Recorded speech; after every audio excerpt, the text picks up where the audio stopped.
Recording in progress.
Okay, welcome everyone.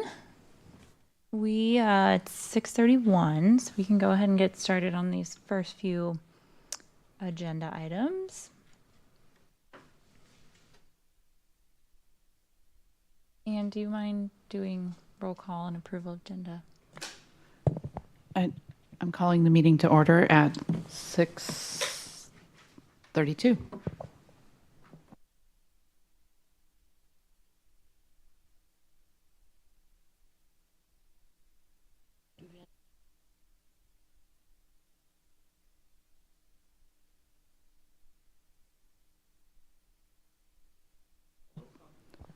What do we do next, Emily? Just go around and say who's here really quickly. Okay.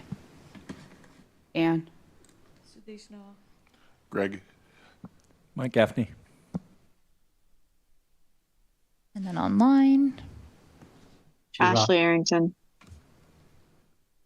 I think I spoke over somebody. This is Chirag. Perfect, thank you. And approval of agenda. Okay. Do we have any approval of the agenda? Anybody want to make a motion? I make a motion to approve the agenda as it stands. I'll second that. All in favor? Aye. Aye. Aye. Aye. Aye. I couldn't hear. Aye. Aye, okay. Sorry. And no abstentions? Any nays? All right, the agenda is approved. Next is the approval of the minutes. Do we have any motion to approve those? Or comments for changes? I didn't see. Oh, Go ahead.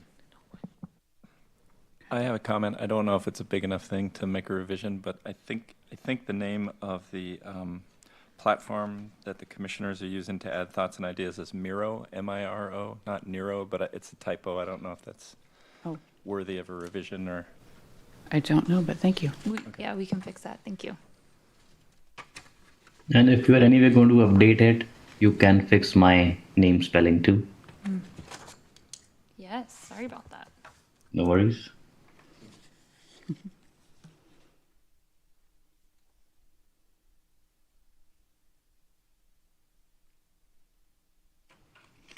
I see it. Now I see it. Okay, thank you. Okay, do we have a motion to approve the minutes with the update? I think you do too. Yeah, that's okay. Motion? I can make the motion. Okay, second? I second. All right, all in favor? Aye. Aye. Aye. Aye. Abstained? Greg? Any nays? Okay, we can get through that part. All right, it's been approved. All right, we did not have anybody submit public comment for tonight. There is a change for how public comment is being made, just so commissioners know. They will need to send in writing their comment to me by 3 p.m. the day of the meeting. So we did not have anybody do that, so none for tonight. And then right into old business, just an update for our temporary art that will be in front of City Hall. It's getting installed tomorrow morning at 9:30. So come by tomorrow afternoon or anytime after and enjoy it. Bring your friends, your neighbors. It's going to be up through Labor Day. So make sure as many people enjoy it as possible. The Ferry House Trail, if folks get questions, it is in Big Rock South, but it's easily accessible from Big Rock Central, and it's on the Puppy Trail. So there are A-board signs out there directing folks, but if anyone asks, just that's where it is. And then one of our grant recipients, Drawing Herd, classes are happening now. A lot are selling out, which is great.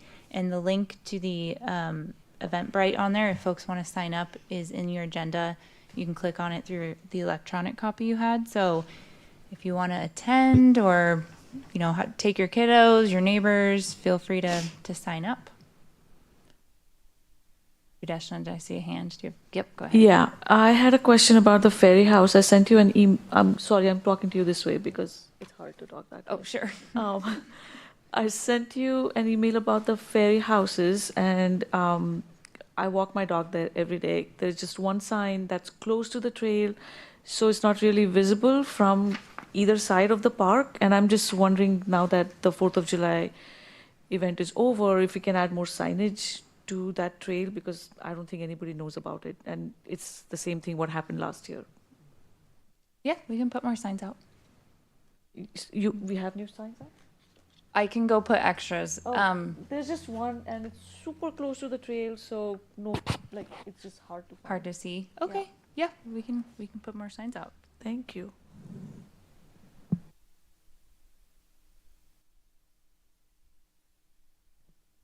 Well, that is all I have for old business. So with that, we can turn it over if you guys want to jump on in.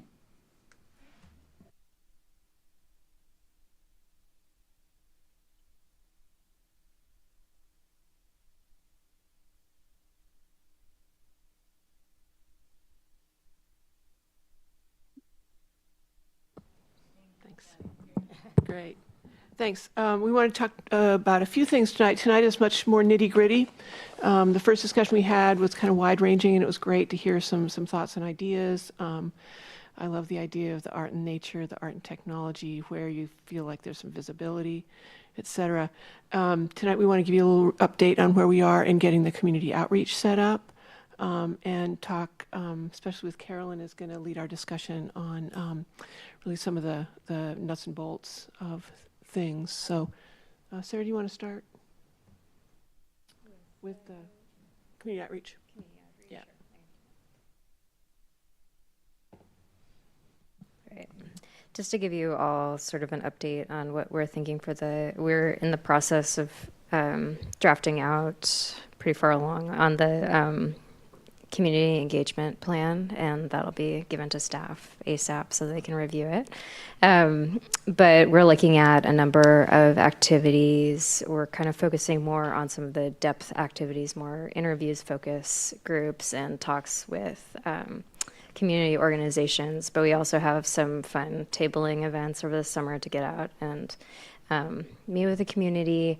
And one of the things that we'll be doing is during that tabling, some fun, creative activities that will then go as community visibility is our plan. So one of the things we'll do at the end of this meeting is see if you guys want to sign up for one of the tabling. We're thinking the farmers market at the end of August for the Arts Commission. But yeah, I think that's kind of the highlights of that. We're going to be focusing kind of between doing the depth engagement, a little bit of breadth engagement to kind of solicit some ideas from the community at large, and then visibility. The other thing I should mention is that we have a draft of a survey out, and that's going to be a big effort to get it into as many hands as possible. And so we'll be also asking you all to solicit your personal networks to get that to as many people as possible. And maybe we can do that with the wall as well. Yeah. see. Before we, I have a quick question about the surveys. I did look at the questions, and Yeah. I thought they looked good. I think they're lighthearted and I think engaging. The one thing I did think about, though, is we do have a pretty high population of people who are non-native English speakers. Okay. And sometimes I know that maybe levity or casual language can kind of lose its meaning sometimes. So I think maybe look at it through the eye, or have somebody who's a non-native English speaker look at it and see if it resonates the same way that you intended. Yeah, that's a good idea. Would it be helpful to have some translated versions of it?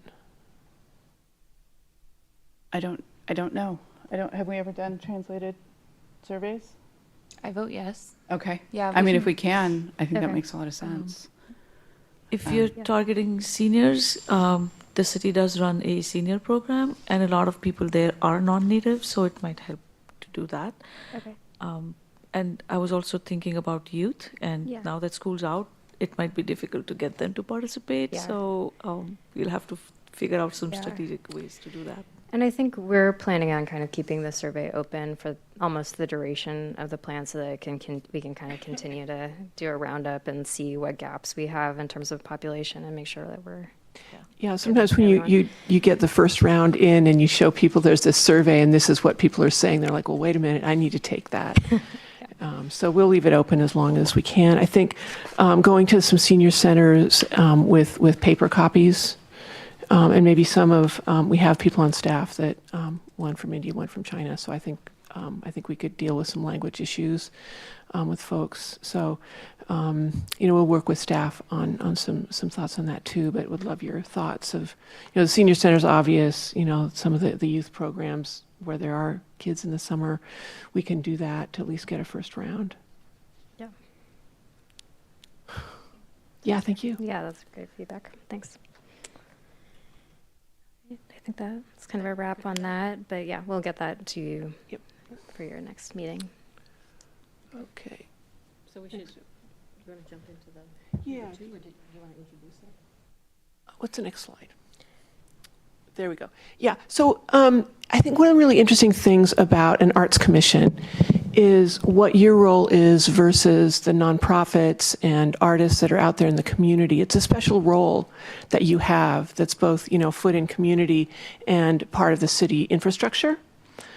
So it's really important to kind of see what you're supposed to be doing, in terms of the things with a lot of numbers after them. So we found the authority of commission, and so here's your official charge. So just looking at that, number one is you have a programmatic function. So you're doing programmatic stuff, and that's good. And there's so much that can be done with program. You're a volunteer board that meets, on a monthly basis. So, what the level of ambition is that with the city staff is an interesting one. The second one is really your role internally to the city, providing recommendations. So what can that look like? You're really uniquely positioned to try to see if you can infuse art into departments like Public Works. And a lot of times there's somebody there who's just dying to have art as part of what they're doing. So, what is your role with Parks Department, with some of the economics things that are going on with when somebody wants to redo the road? Can you be the voice of, quality of life and beauty and activity for the city? And then this is interesting that you also have authority to go out there and try and get more resources for arts and culture. I think one thing that means right now is really thinking about how you can maybe be a convener or try and encourage some of the Doors Open funding from King County to come into your community. That would be a really good role right at this moment. My understanding is those open up August 1st and close September 4th. I know you're not even meeting in August. But maybe we can have a quick discussion about if there's anything that you can think of that can be helpful to the nonprofits in your community be more successful, and the educational institutions. And then there's kind of a slush bucket of anything else. But so officially, that's your charter. And I think we just want to keep that, in the back of our minds in terms of the things that we want to prioritize and focus on over this, to take a plan that the city has that goes beyond just any individuals, either on staff or on commission. What can we set up for the longer term that holds up to the test of time? And with that, Carolyn? Okay, so I'm just going to, am I doing this? Am I closing it? I'm just going to run through some different kind of setups for commissions that are in communities that at least are somewhat like Sammamish. I mean, you're unique, of course, and so that there's never an exact fit, right? So the thing that is interesting about commissions that are not in larger urban areas and that have a really significant amount of funding that's coming through through percent programs for public art, for example, and so forth, is that they tend to be a real mix that is slightly different than what you might find in a larger urban area. So it usually covers everything from you become a granting organization to the entities and people in your community. That is a pretty significant part of what happens. And then the other thing is that you might become the instigator of activities. In some cases, those are quite straightforward in terms of an annual sort of an event, but it can really be stretched to really cover some fairly innovative and range of activities that engage the diversity of your community. That in and of itself takes a lot of effort on the part of the commissioners in partnership with the city to make those kinds of things happen. The granting is a much simpler sort of back and forth process where you solicit the grants, and you're hoping to find out increasingly who you're supporting and who's in your community. The other thing is that you can be involved, like number 3, in a sense, fundraising for the programs that you're most interested in, which can involve becoming an advocate in the community to sort of form partnerships, for example, for people that might donate in kind or for businesses that might partner with you on certain kinds of activities, and then also maybe to start turning inwardly to the city to provide more funds for the programming that you might want. And usually that's through percent kinds of activities, for example. So the other thing is really acknowledging that there's a certain amount of funding that goes to operations and so forth, so administrative tasks, where you're being supported by city staff. And so the level of that amount of support that you get from city staff really varies from place to place, significantly varies. So for instance, I talked to Issaquah, your neighbor, at length, and I also talked to Maple Valley, and these were two places that were recommended by the person currently in For Culture that is part of the outreach to local arts organizations. She thought those were the ones that were probably would be the most interesting to talk to see what kinds of organizational structure they have and what kind of activities they are involved in. So Issaquah is one where they have significant staffing that's developed over time. And interestingly, that person who's been there a long time started sort of internal generally to within the city, and so developed all these relationships with all the departments and people in the departments. So when she is going towards the city, departments and so forth, she already has a relationship with them to talk about the kinds of things that they might be willing to support doing, or really to become innovative around the kinds of things that their percent money can do, because they have an ordinance. It doesn't generate significant amounts of money, so she's actively working to try and figure out a way to bring more funding to their public art, direct public art programming. That's one of the things that she's turning towards looking to develop in the future, especially in parks, for example. Acknowledging that they have their downtown creative district, which they've been focused on, but they also are looking to expand beyond that. Do they have just the one full-time dedicated employee, or do they have a larger staff? They just have Okay. that she's But full-time full-time, dedicated, and yeah. she's paid for as a line item in the city budget. Okay. Yeah.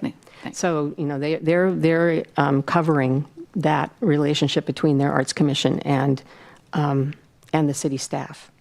So the other thing that they do is that they provide significant grant monies to their organizations, and they do that through an admissions tax.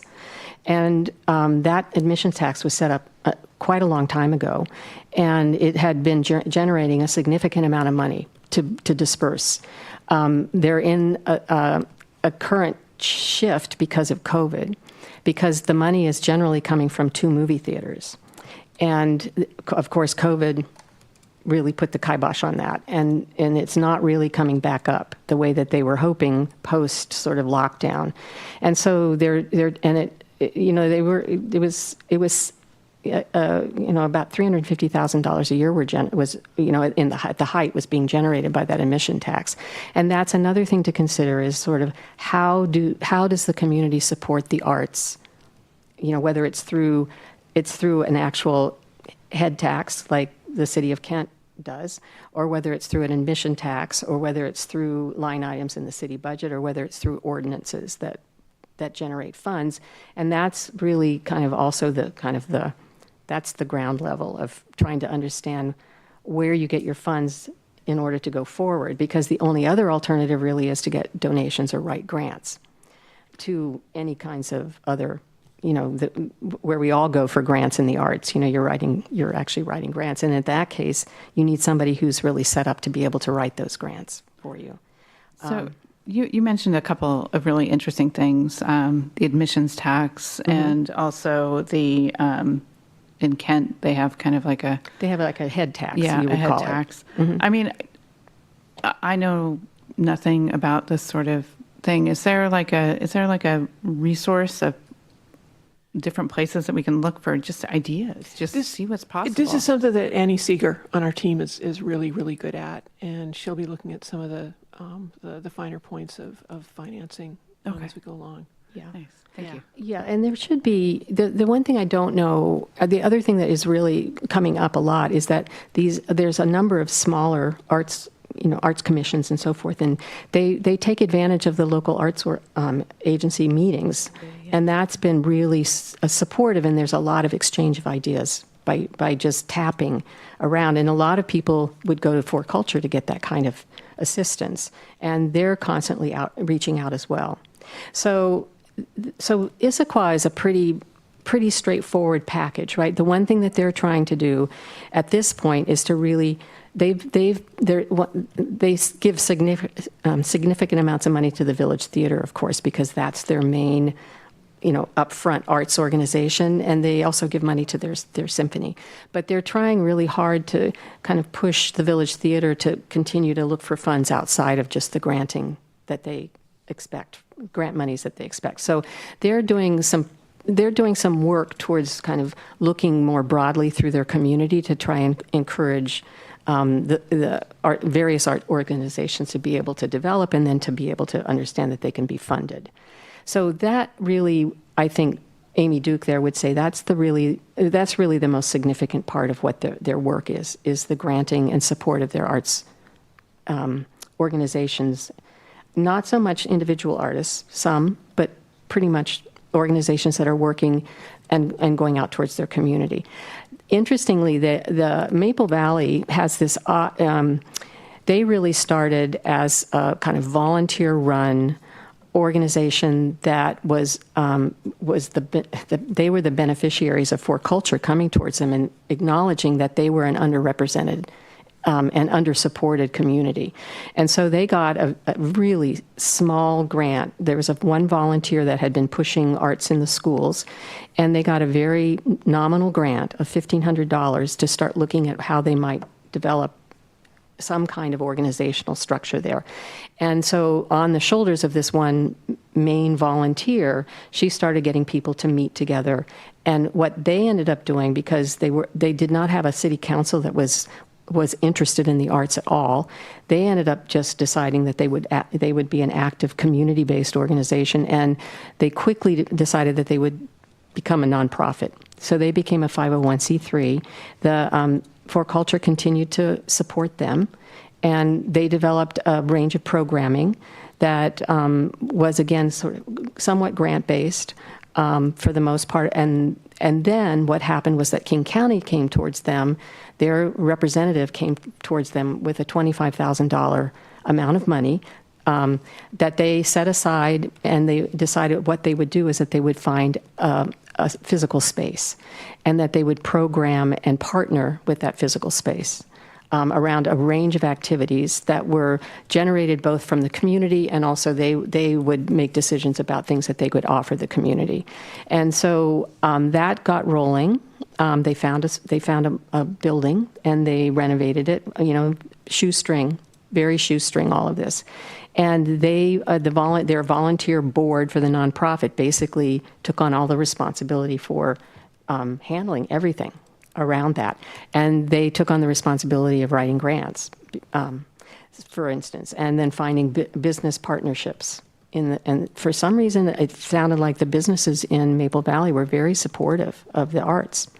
So that went along, and then the city council changed, became more interested in the idea of there being a stronger arts and cultural presence, and they went ahead and developed an arts commission, and they passed an ordinance. They passed a percent for art ordinance. But again, it's a small community, and in some cases, for these kinds of organizations, these kinds of cities, they really are very specific about what the percent money can be generated from. So, for instance, it can't be generated from utility work, or it can't be generated by certain infrastructure work. So, the bigger places have pretty comprehensive percent ordinances that don't shut out funds because it's very hard to accumulate money. And anyway, their arts commission is there. They don't have a whole lot to do because their percent funding isn't really accumulating enough to really be a terribly active arts commission. So it's an interesting situation there, because the Creative Arts Council is still really the main instigator of and holder of the cultural stuff there. But, when they look at what they've done, like last year, for instance, they had 50 events. They had a lot of volunteers that came through. They dealt with a whole range of age-based, from adults to children. Their volunteers put in 6,500 hours. It's pretty amazing. And they have a pretty significant range of activities that they do. Some are annual, some are ongoing, some are, that right now they're soliciting new plays to be produced in their space. And they've increased the amount of money that they're bringing in through their grants. And they look at, the way it's broken down, their programming and their grants constitute about 43%. So, 85% of what they're doing are those two, programs out, grants out to organizations. And then they spend very little actually on their administrative amount.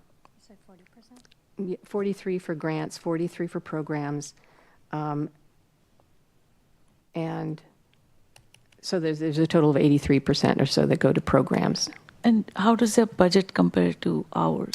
Their budget actually is, for last year, they got 60,000 in grants, 126,000 in revenue from renting and using the building being used, their space. Last year they only spent 80,000. So they have a carryover of 47. Yeah.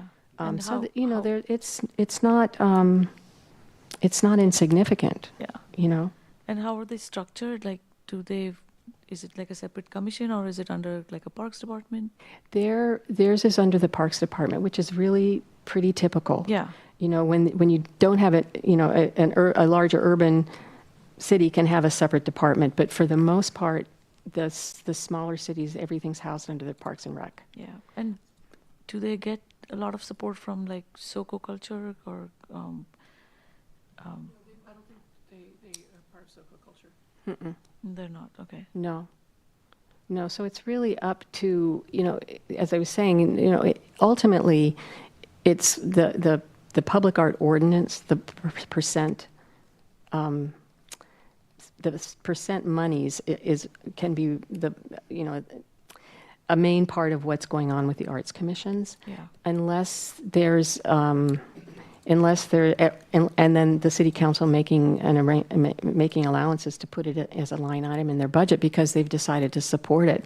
Yeah. And then it's really under, it's under the auspices of the Arts Commission to make determinations about what your program consists of.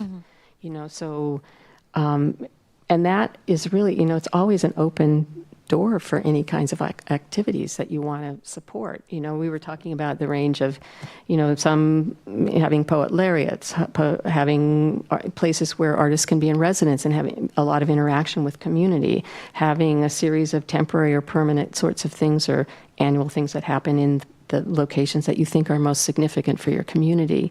So there's that whole end of things, and then there's the granting to support. And Issaquah is a creative district, correct? They're a So creative district, They yeah. got an initial grant from ArtsWA, Mm-hmm. and I'm just curious if it's a good thing or a bad thing. I think the place, like for instance, Port Townsend is another place that are just very recently got a designated creative district. But the thing I think it does is it elevates the idea Right. of your community being a creative community.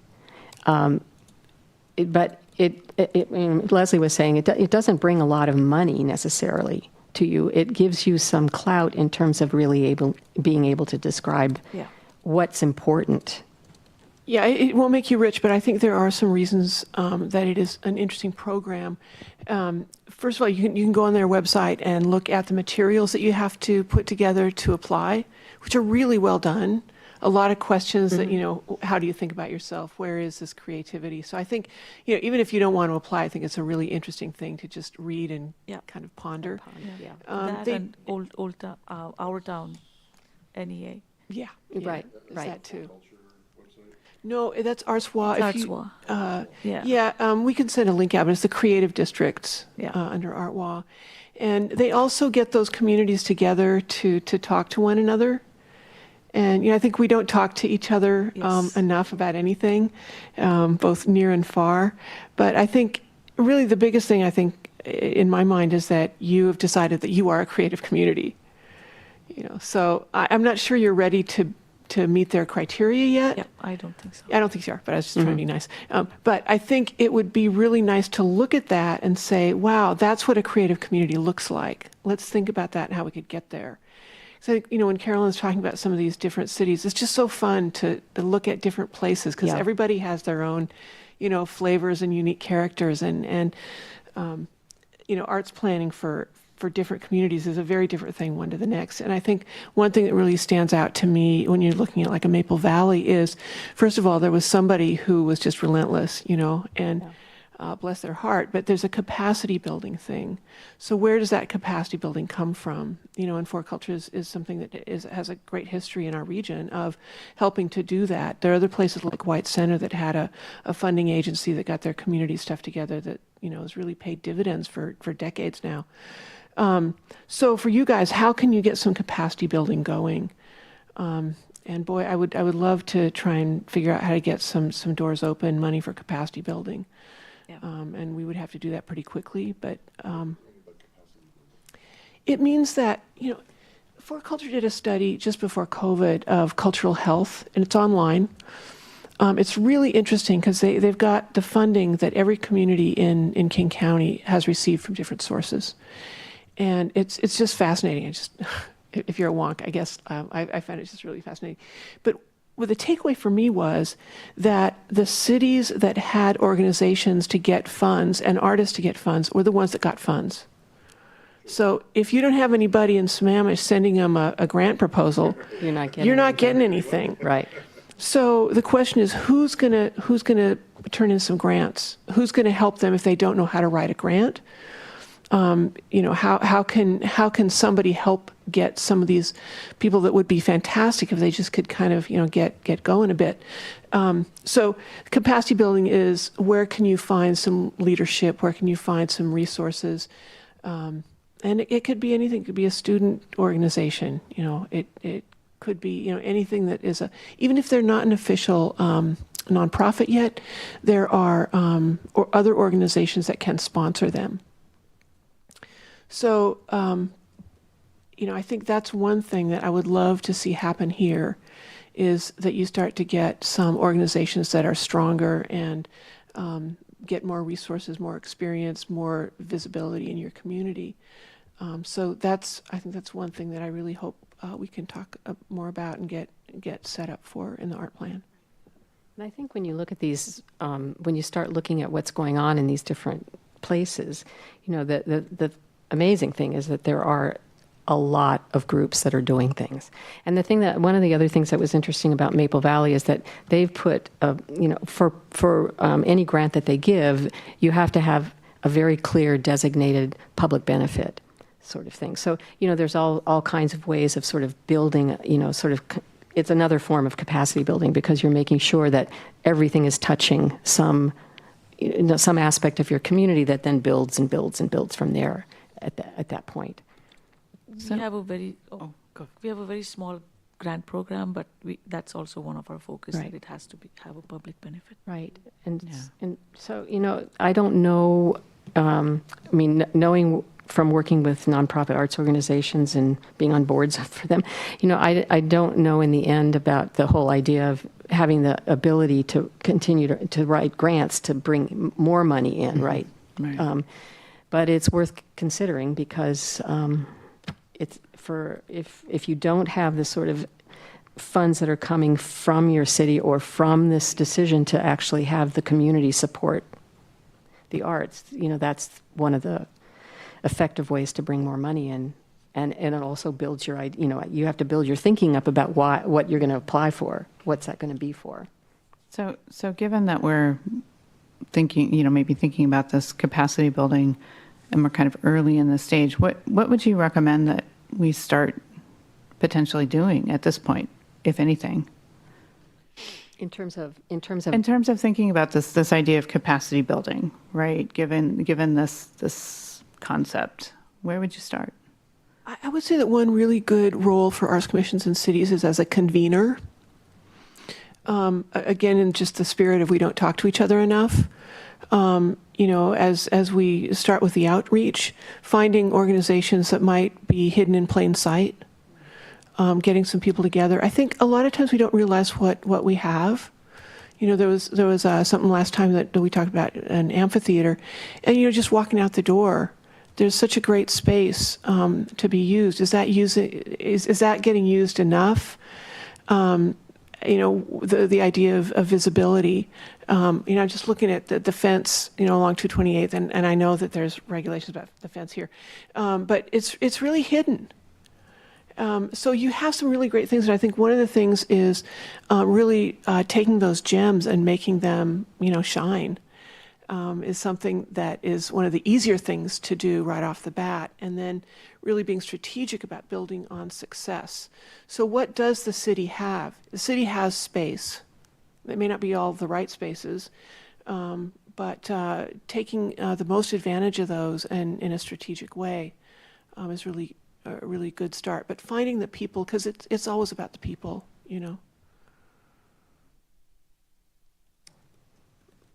Well, I think that there's,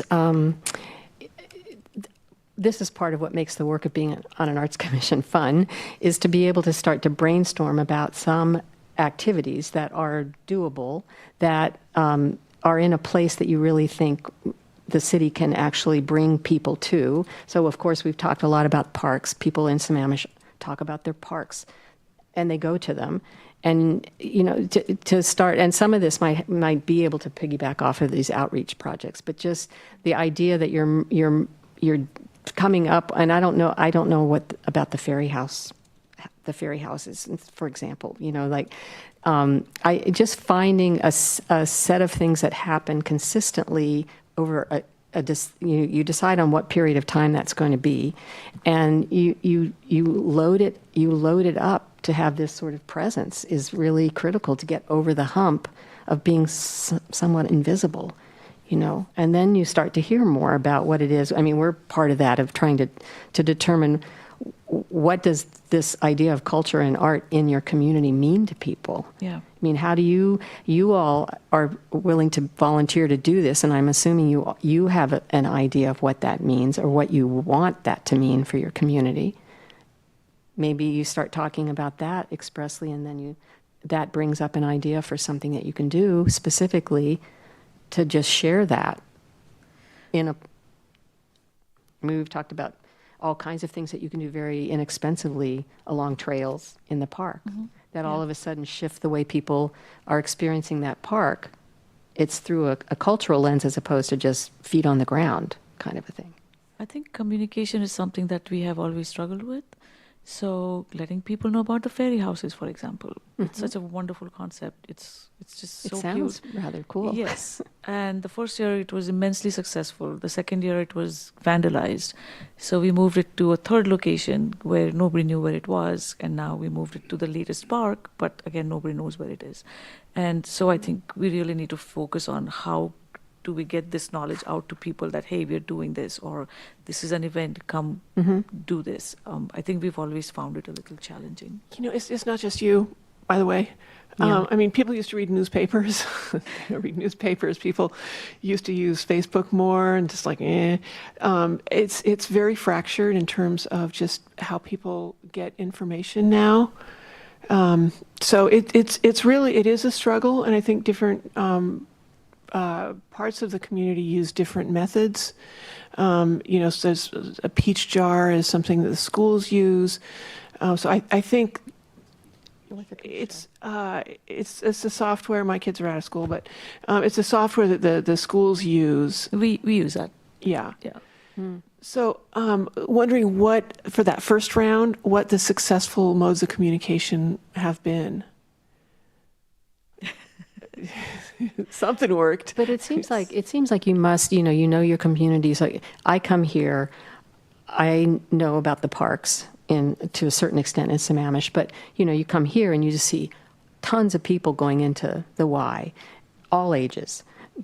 And I'm just seeing it as a certain select time, but people going in and out of the library. People, you have these places where people are mixing and moving and coming, and that's another example of where you can form a partnership. Yeah, exactly. And if you come up with exactly what it is you want to propose, and they can become a big part of your communication system, and whether there's something you pick up at that place and then you take it someplace else to do something with it. I mean, that's where you you can have a good time trying to come up with a creative idea of what you would do. Or even, for instance, this board idea, before I die, the bucket list idea, that you could just use that as a springboard thing right now and see how you could partner with those. I don't know, this is so central. I don't know where else you would say, because the schools are out, but Yeah, I think the library, the Y, the chamber, the senior, not center, but the senior program. There's a lot of religious institutions out here that you can, target specific audiences, even for the survey, for example. Yeah. So there's a lot of schools, there's a lot of avenues, but I don't think we've ever been strategic about that. So, for instance, with the new park, the trails, the WTA new trails at Big Rock, for instance, how did the word get out about that, for example, for the community to come and cut the ribbon and celebrate the fact that there's this new, how does information get out about that for your community? I think Monthly newsletter that goes to. quarterly newsletter. It's monthly now. It's monthly? Oh, is it monthly now? Oh, okay. And do you have any idea how well read it is, and how, if people keep? That, there's Instagram, probably Facebook. The Parks Department has a pretty robust Facebook page. So I think their events are like all the major, like the 4th of July or the Okay. Lunar Year, or some of these other things, they get a good amount of publicity. Because I would think you could come up with a way of sort of teasing, leading into something using those kinds of social media Yep. opportunities, and it's not just an announcement. You're seeding it with something, that's starting to intrigue people, and then you have ultimately whatever it is that happens over. I'm thinking, I really like your board idea, and I'm really excited that we can get that out, roll that out. It would be kind of interesting if there were like a very artistic kiosk that had, sort of old school, message board that talked about what was happening, if everybody knew that that was a spot. I don't know how your relations are with the Trader Joe's, whoever they rent their space from, but that's kind of your market, the agora, if you will. If there were a few spaces where you had the cool community bulletin board, that might be an interesting thing. That might be a project that always has an artistic component to it, but it would really live larger than just a small thing in the community. So just that's a thought. I think to go back to the convening idea, is there a way of getting people together, maybe quarterly? I know in TWISP they have, which is a very small town, but they have quite a few arts organizations. They come together once a season and they bring their calendars and look at things. Is there a way that some people could work together to find ways of sort of magnifying their voices or sharing resources? Because that's something you could do. I mean, maybe there's a dinner or a happy hour or something. I don't know if you can do that. It's part of the city. But maybe there's some kind of interesting way that can get people together, because when you do that, they start finding things about each other and what they're interested in that can really find some synergy. So that's another thought. Yeah, we had talked, so we used to have an arts fair every year. It used to be held in that plaza. Yeah. And then one year we decided to take it to the next level. So we decided to hold it at CWU. Unfortunately, it wasn't well publicized. We did not have a budget for it to do any kind of publicity. So not many people came, and that's where we had like the poet laureate, and we had asked nonprofits to come and have like booths out there so they can come talk to each other. But it was a great idea. I think if we have a little more budget, that's one way of doing it, where once a year everybody gathers together and we all know about each other and what everybody's doing. We had a lot of like performances and things, but I think we need just more money to Well, get the That's a word lot of out. work. Yeah, it is. It could just be the leaders of the organizations. Exactly. It could be a scaled down thing where you just invite nonprofits to come and talk to each other. Yeah. Yeah. I mean, there's a lot of ways of doing it, but what would be doable? Maybe it's a starter thing. I mean, maybe it gets bigger, but just starting in to try to do that capacity building. Well, and I guess that brings you back around to the role that you all would play in terms of going back to the city to talk about the way in which the city would need to fund the arts as the partner with the community, because you can either you just keep working along with what you've got, or you become advocates with your city council to try and shift the way in which they're willing to come forward to fund the arts, because you can only do so much. Either that, or you're going to have to start writing a lot of grants, kind of a thing. And I know historically the Arts Commission has had a bigger budget, so there may be some precedents. I mean, I think if we can come up with a really good plan that says, look, we can do all of these things, it's going to cost this much, there might be some room to increase that budget. It's really just been in the last couple of years that the budget dropped way down. And I think it's because we didn't have a good plan, right? We didn't spend all of our money. We didn't have a good plan, right? Okay. Money goes away when you don't spend it. Right. So Right. I think maybe we now have the opportunity to present to them something that's well thought through, that says this is how we intend to spend the money every year, and this is what we'd like, and knowing that they'll probably come in a little bit under that or a lot under that, we don't know, but I think it's worth a shot. Yeah. And the city does a lot of amazing events here. The Parks Department specifically. So we have concerts in the park. We have Shakespeare in the park. We have like Lunar Festival. A lot of wonderful things. But I don't think there's ever been any kind of a strategic partnership or discussion between the Arts Commission and the Parks Department. So maybe one thing could be, hey, let's figure out what the plan is. What should we focus on versus what should you focus on? Some strategy around that.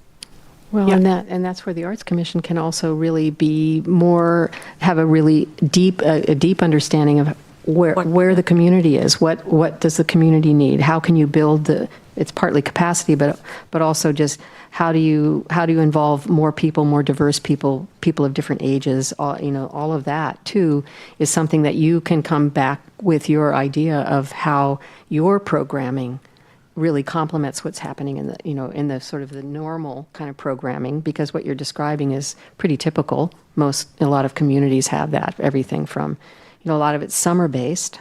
Yep. But there, you're trying to think of the whole year, right? Of how, and how everything works together to give your community its particular identity and flavor. Yeah. And I think, that just made me think of, if we can really understand where the city council wants to go with things, right? And then we can kind of demonstrate how we want to align to the direction that they want the city to go in, because I think they're thinking pretty far out at this point. So I don't know where we would kind of be able to get that information, but maybe it's just talking to the council members to say, where do you see this going? Strategic plan. Yeah, we totally need to do that. Yeah. I think the other place to look is when you look at the visions that the city has come up with through strategic planning. That's always a really good start, because a lot of work, goes into trying to craft that with community input, and a lot of them are very related to the arts. They're related to quality of life. They're related to creativity and economic vibrance, and supporting their small businesses and things that make you a unique community. So we can totally look there, and the city council may want to steer that, but I think it's a really good place to start. Yeah. There we go. One question, last question from me. So last year the state passed the HB 16 something, the council main authority for the city councils to pass not levies, but like arts funding. I'm wondering if any city has done that or is planning to do that. Well, that's what the county did. The county or the state? The county. I think that's where Doors Open came from. That there's an ability, that. yeah, to do. I believe that's through what the mechanism. Yeah, I thought it was a state level though, because I remember going to Olympia. To work Yeah, on that. but I think that allows local jurisdictions to do that. Yes, yeah. Yeah. So sorry. So it wasn't Washington wide. It was just King County wide. No, it's Washington wide, but the jurisdiction of King County, the council voted that tax in because they were allowed to do that Okay. from a state Yes. legislation. Yeah, and that's the doors open. Yeah. Yes. Yes, so I believe that, and Annie's going to talk to us about getting money, and also the different ways that different communities get money, because they're very different. And, like a head tax isn't going to do you guys a lot of good. But, there are other ways of doing that. And Annie will look at some peer communities and just kind of look at the level of money that they're getting, and what you're getting and what kind of opportunities, fit you guys pretty well. But I think it's really telling that you haven't spent all the money. So maybe we'll leave that, how to get more money aside for the moment, and just talk about how to spend that money. So I think what we're heading for is to find a roadmap of activities for the upcoming, couple of years that's pretty, it's going to be a checklist. But I think we also want to put in place a process for coming up with that checklist after the first few ones, because we don't, 5 years out, I don't know. So I think that's where we're headed, so that you can really spend that money well, and that in itself helps bring resources. So final for me, I would like to hear what you all think about a couple things, like in terms of the way your Arts Commission is structured, in terms of bringing members on, members being active participants. And I know that we just saw the list of the way in which you all are going to take on different responsibilities besides just the general as a complete group responsibilities. But are you feeling like at this point the way in which that process works is effective in terms of the way you solicit people to be on, the expectations for people participating, sort of representation from the community and so forth, or is that something that you want to talk about more? To just try and look at that as, because that's a fundamental part of an arts commission structure, is making sure everybody feels good about the way in which, people are coming on, participating, and you're replacing Yeah. in a way that works, so you're not losing history. Continuity, yeah. I mean, I think that there's definitely room to clarify expectations, establish kind of the goals and the way that we go about them, and kind of how we structure the subcommittees and what those expectations are. I would say it's pretty loosely defined right now, and I think that's kind of the virtue of the fact that we're volunteers. So I think that there's kind of this sense of, well, we don't want to tell volunteers to do all this work. But I think that there is a level of, engagement that we need for this commission to really do what it needs to do. Yeah. Yeah. And it's, part of it, I think, is also when you're actively working towards something. I mean, this could be a real jump start too, because when you're working and thinking and brainstorming and trying to move things along, that can be a really incredible moment for you as a group, Yeah. too. Well, yeah, like when we picked the photographs, right? That was kind of like a highlight because Yeah. we had a thing to do and we did it. Yeah. And it was kind of nice. So, yeah. Yeah, so that it would be really a good thing for each of you individually to just start putting things down, like things that you think are really interesting, and how that's connected to your community at this point, or how you want it to be connected to your community at this point. And sort of question, yourselves about how much you know about the community, and what are the parts that you feel like you all are bringing to that in terms of being able to put all that on the table together, to really kind of create a portrait of the community. I think because we don't have a very solid structure in place or strategy in place, it all depends on who the commissioner is in that year and what programs get funded. Because if I'm a musician, I want to, try to promote music, and so I'll try to get funding for music programs. But if I leave and nobody else is interested in it, then it kind of dies. So we don't have like legacy programs, or we don't have programs that go year over year. There's very few of them, maybe. But I think that's partly because if you're on the commission, you're passionate about your perspective on art, and that's what you want to work on. But I don't think that should always be the case. So, Well, how do you keep the passion with and still have some organization and structure to Exactly, it, right? yeah. Well, and you want to have that diversity absolutely. in your group, Yeah. because that is truly indicative of your community as well. Yeah. So But Yeah. till like a few months ago, we did not have anybody who was super interested in music, and now we have two people who are, and they're thinking about it very differently than how we would have. So, yeah. But that's, again, sort of you putting together your portrait so that you don't lose bits and Yeah. pieces, Yeah. and then you all become keepers of that as well. So when you're having discussions, somebody can say, nobody's talked about music. Yeah. Or, how we're intending to address all of these forms, and here's our matrix. Right. Exactly. Right. So I think the committee structure is really related to that.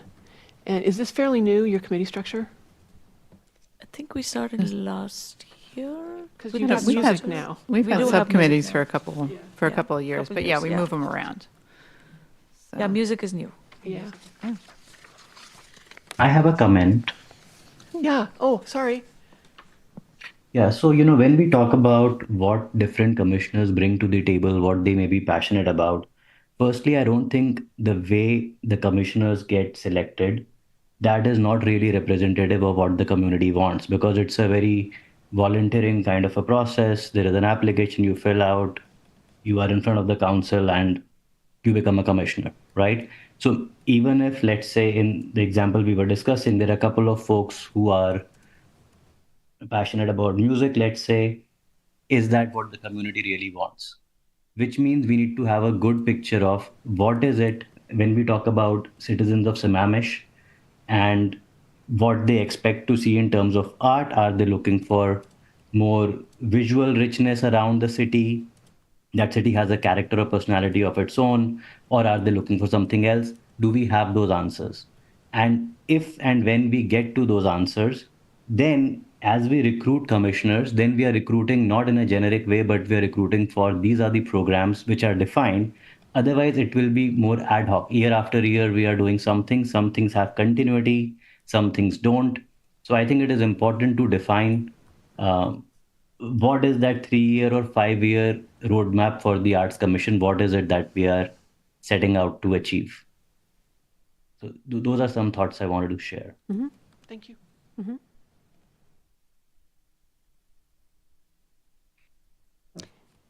So can I ask one other, just sort of structural question?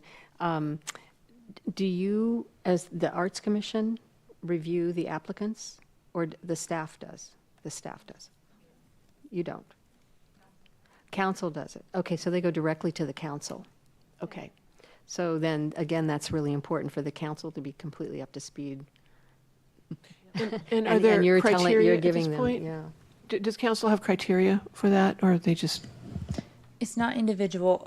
It's the same criteria for all boards and commissions. So the Arts Commission doesn't have specific criteria, no. but they could? Great question, not sure. Yeah. All the commissions right now are just using the same application, same. You know, there are some that do have criteria. If that can make it hard if you have to find, you know, someone that's involved in arts education, say, and someone that's involved in music and someone that's involved in art. I mean, it's great if you can do that, but it may be a little bit tricky in a smaller jurisdiction to make sure that you've got, you know, everything represented. So I think maybe there's some guardrails about making sure that there's a broad enough. So if you don't happen to have the music people, you know, that couple of years, there's still a music category to make Right. sure that it doesn't get Yep, just right. sidelined. Is there anything else that you can think of that's on your mind in terms of the way in which when you think about the future and right now for the commission that pops up right now in terms of, I mean, it can be about the programming part of it, or it can be about just the structural to let you all coalesce and gel as a group. And So as the newest, I think I'm the newest member still of the commission, and I think this is my third and a half meeting. I'm learning a ton at every session about how things fit together, but it would really help me accelerate my thought around this to have a map of things that's probably started with the commission and an understanding of kind of where each person's area of interest is. I've been learning that through some of the meetings, but some of the things that you're talking about are abstract sounding to me. I don't really understand how things fit together, the relationship between the commission and the city council, who carries the vision for art. And as I understand it, our role is to support the council in their decision making. But to your point, has there been a conversation between leaders in the two groups to say, this is our collected vision, and we're all working together to fulfill that? Right. When you talk about the community, and you know, I see the same crowds and people in transit from one place to another, although I think that I have pretty good outreach and communication skills, I don't quite know how to get them, you know, this sounds silly, but at what point? Is it when they're going in and out of the door? Do we set up a table and try to kind of catch people as they're going to and from, you know, do we show up at events and promote arts in the community through events that are art that emphasize art already, to kind of amplify the message and help people connect between, if you make a contribution of time and money, we can continue events like this. Or, you know, though I have some of the core skills, I'm not quite clear yet where I plug them in and how I can be Okay. useful to everybody. And for me, I'm a visual thinker, so you know, as we all are. But I tend to want to see an org chart or a map or something where I can go. And then when you talk about organizations in the community, I'm a little embarrassed to say, I don't really know where to go to find out who they are, what they are. Are they in the schools? Are they, you know, and so the first step for me is like, what's the ground truth? Who are our people? What are the organizations? Which of them leads toward creative that we could partner?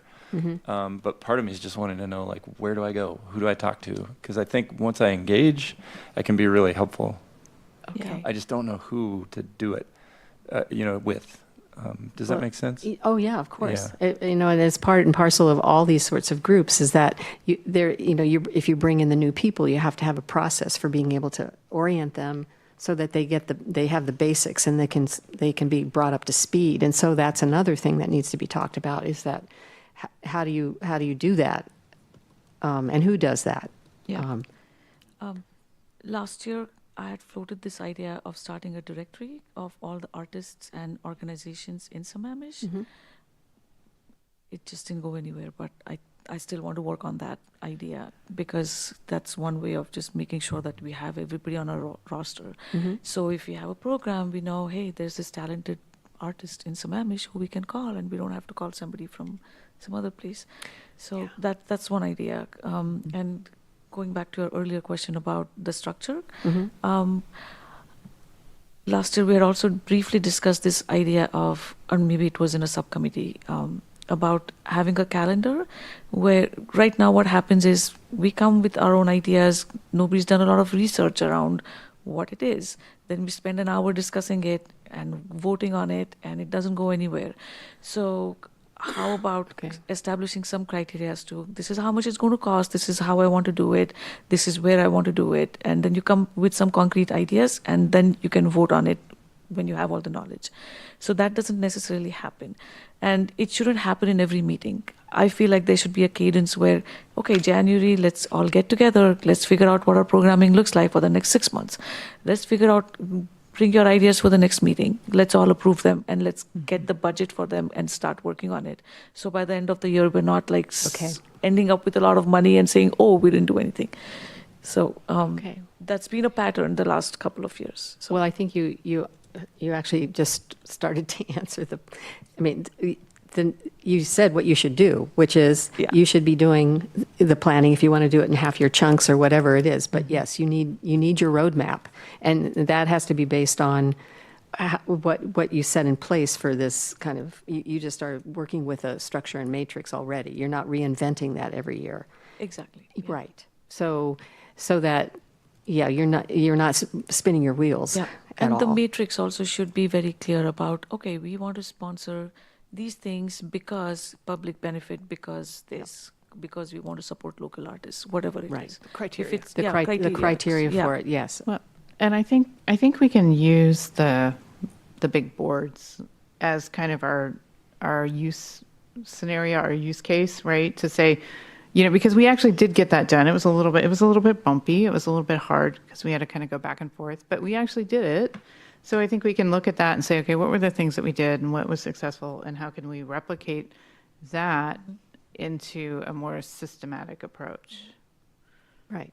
You can quickly outline the steps that are needed for that. You've got your idea, and then you go from there. Question. Jarek, go ahead. Or was that his old hand? Oh, is that Maybe it was his old hand. Okay. Oh, he took it away. okay? The idea of a handbook I think is good. That has just some of the basic stuff in it. I know I've been on boards. I felt like I'm a newbie for like 3 years. Right. But I think that's a really good idea. And I think, what we were talking about outreach and how to be effective of that. I mean, I think the beauty of doing that through the arts and creativity is really fun because if you're out there at the farmer's market, you need a really cool activity. And the more creative that is, the more of a kid magnet it is, or just it's like some weird thing that people go, whoa, what's that? I want to do that thing. I've been doing this for a while, and every time I go to something like a farmer's market or, one of the summer events, I kind of look and see who's got all the kids like coming over there. Bubbles are good. They like to do those spinny things. If you get out in front of your booth, that's much more effective than if you're hiding behind your booth. But I think, the beauty of being on something that's about the arts and creativity is that everything you do should be about that. So when you're thinking of how you're going to be out in the community, it should be fun for you. It should be fun for other people. And it should be, inspiring people to come be part of all of these things. Yeah. So I guess that's just something to keep in mind. It's not like you're recruiting for, something that is Well, that's broccoli. that's part of the idea of, how do you, it might be that for the next year, this is something that you do to increase just the visibility, to create relationships, to be able to start networking, to be able to help push the networking further out from you, so it's not just your responsibility anymore. And that then what happens is people start to understand what it is you're going to do, which means you've defined what you're going to do, and you get that information out to the community. And then those people start coming directly to you and asking, is it time for me to write this? Or when is that going to happen? Or I have an idea, because you're soliciting ideas from not just grants, but, you have, it's like another form of project-based thing where you're saying, we're going to sponsor and support this kind of activity this year. Let's put your proposals in, and then you get to select the proposal that you think is going to be the best for the community. But it's all that you're trying to get these loops going for you all, so that you're not laboring and pushing things out that are just a lot of work, but you're not sure about their effectiveness. For example, for your community.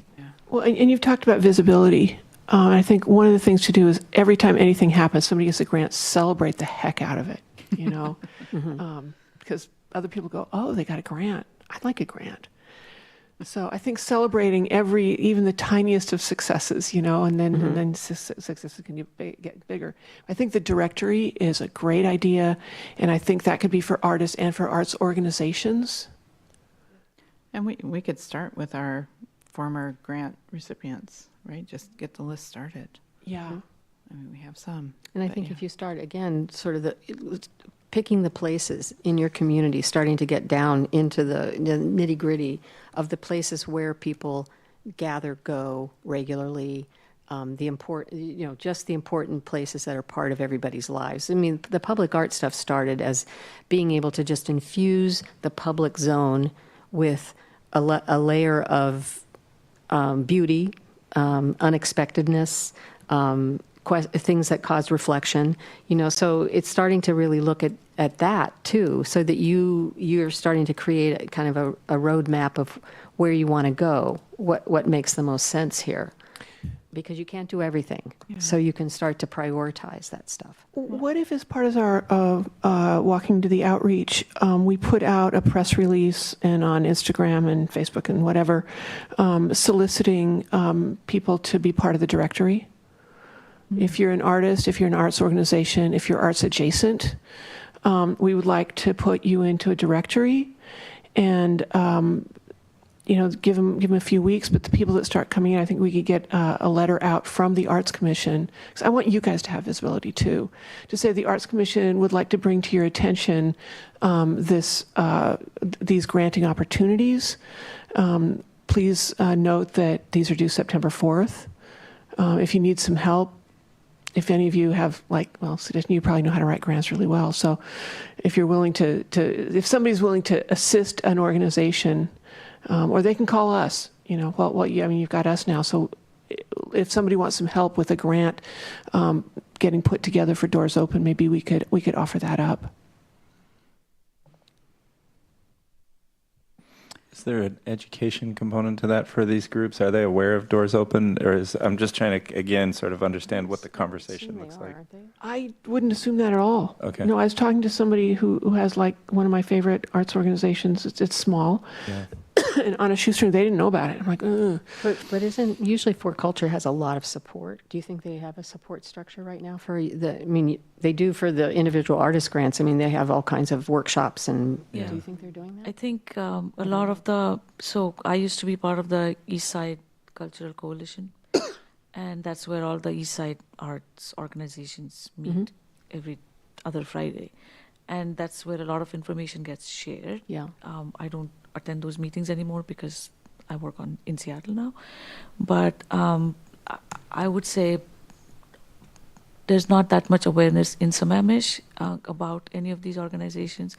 Like Arts Fund does a great job in just educating people, workshopping, giving them information about how to write grants. They have a lot of workshops. So I don't think this community knows about it that much. Maybe we can start with an education. Yeah. Helping educate the community about these opportunities. Yeah. Yeah, and a lot of times there are people from those organizations that will be happy to show up. Exactly, they can come here.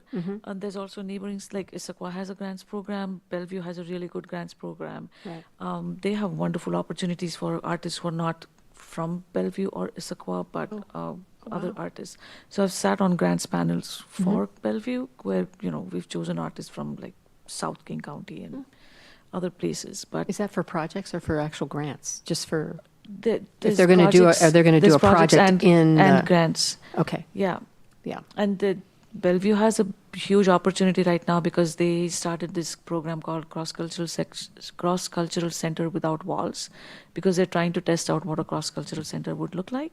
So they have a huge like a grant pool available to a lot of nonprofits. Ah.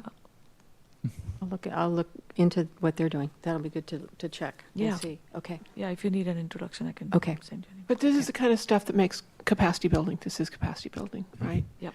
So, maybe it's once a quarter. I don't know how often it is, but if there was an evening that people could get together and get some information that was really useful to them, talk to each other, that could really spark some good stuff. Yeah, even our grant application process, I think it would be good to do a couple of Zoom or in-person sessions so more people can attend and actually figure out how to fill out the grant application. Because we get some really bad applications. So, Oh, Gaps, like they've got a page. But they don't know. exactly, Right. exactly. So there needs to be a session or, really low barriers for, submitting a grant, which we do. But still, I think it would be helpful. well, and you want to build also the capacity of the people that are involved in these organizations to be. It doesn't mean they have to be all professional, but they can. It's a good thing to actually up their game as well, and it also pushes them to think a little bit more about what it is that you're trying to do, what kind of impacts it's going to have, how do you assess it, all of those things that then bear fruit down the road for the community as well. So, Yeah, there's a bunch of resources. I don't know if you have to be a Seattle resident to do their public art boots camp. You don't. no, Yeah, no, it's, you don't have that's so to. cool if you guys don't know about that.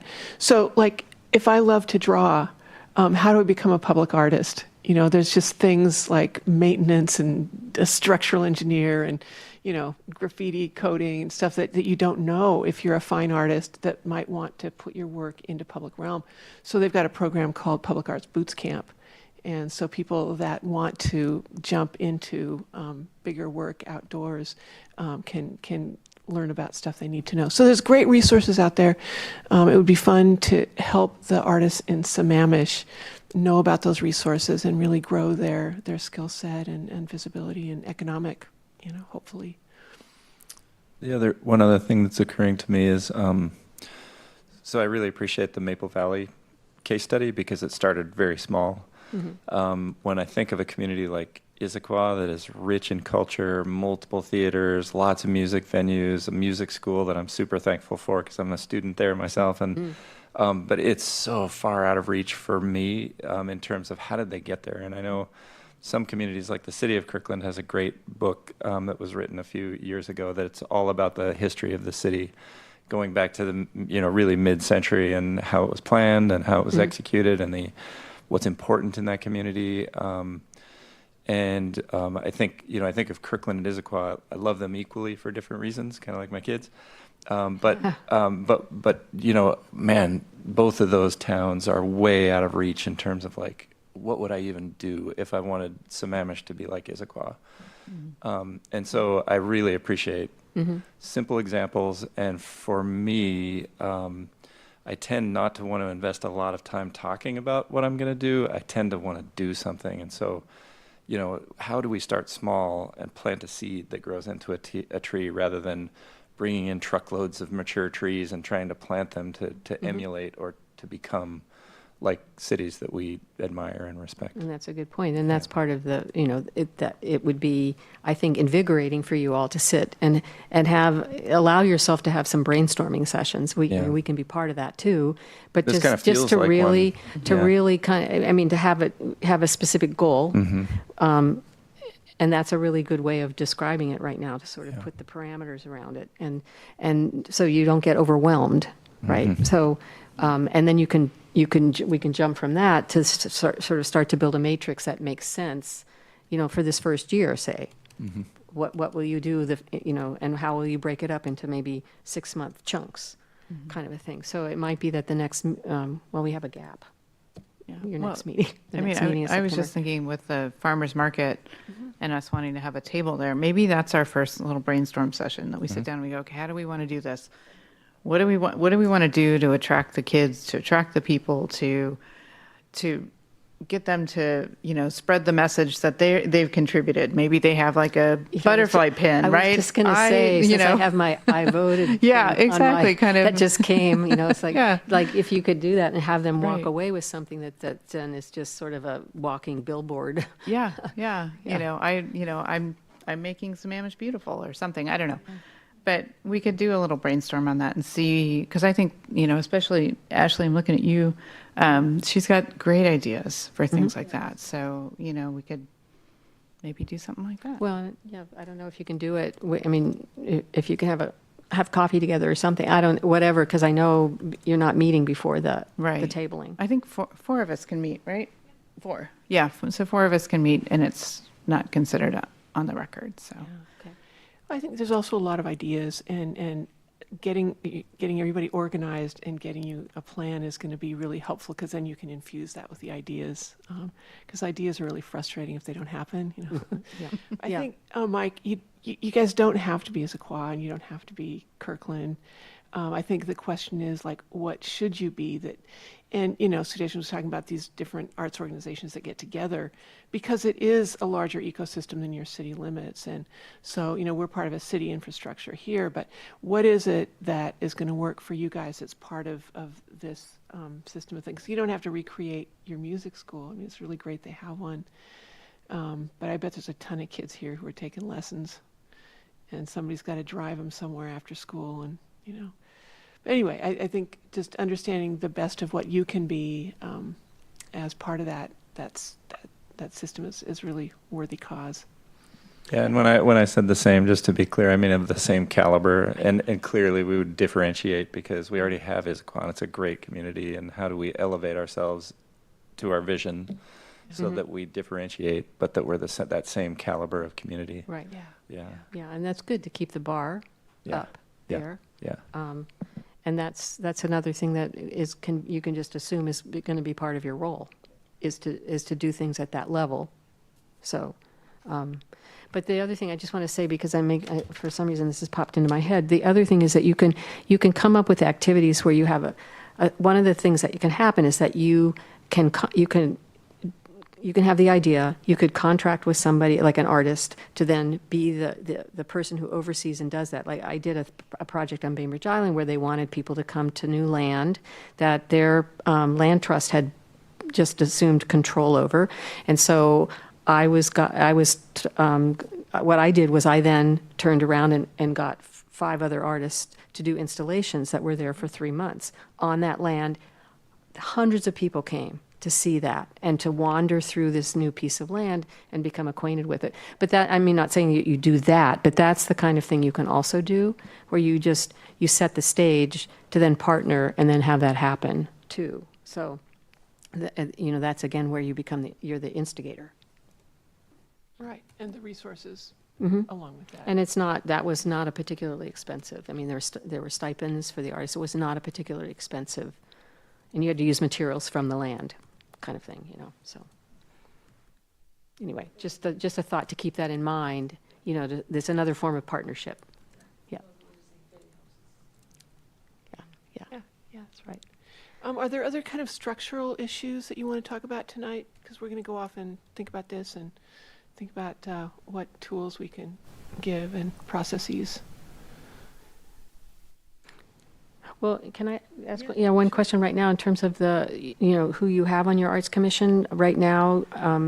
Are you full? You have the number that you want currently, and in terms of the way people are coming on and going off, is there some stability right now in terms of your membership? I think so. I mean, Okay. I think so. I mean, we just brought on some new members recently, and then Right. the mic joined. So, yeah, it definitely feels like we have, we've got the core team. Okay. So now we just Good. need to kind of get everybody, like you said, not feeling like newbies, because it is about half the group, you, me, and Ashley and Barbara. Okay, so yeah, so it's about half and half.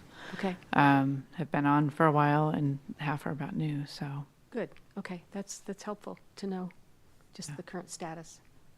Yeah, and really appreciate the attendance of everybody here and online in July, Yeah, yeah.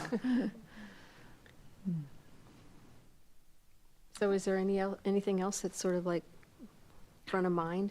I mean, I just want to go back to the agenda. We talked about the outreach. We talked about the structure of the commission. What was there another bullet point that we hit?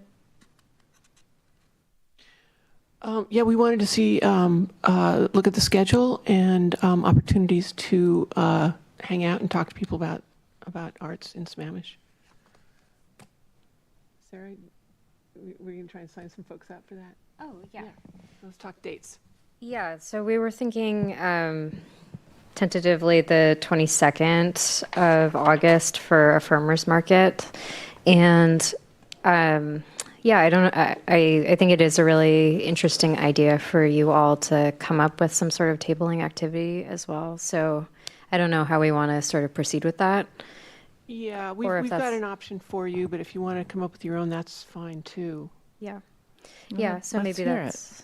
that's. Yeah, okay. So we were looking at the idea of, what cairns are. Like when you go hiking, there's the stack of rocks to help you find your way. That we thought that could be an interesting art project. We could get a whole bunch of rocks that's easy to come by, and that people, kids and adults could paint them. And there could be messages on them. We're thinking it might be kind of fun to have people do haikus. Carolyn's got an amazing art project in Olympia where she worked with I'm telling your story, but she worked with a poet in the neighborhood who wrote these amazing haikus, and they're inscribed in the wall. But you could have one, what's my haiku? And maybe that's on the board as people... You could help people write those if they're inspired to do that, see what you could do to inspire people. Like maybe there's some different words, like those magnets you put on your fridge of 2 syllables, 3 syllables and stuff like that. So anyway, we're thinking that something like that then people could take their cairn and they could put it on the trail, in the trail that they walk on to kind of get word out about, arts here. So that's the basic thought, but it's open to refinement and improvement and inspiration.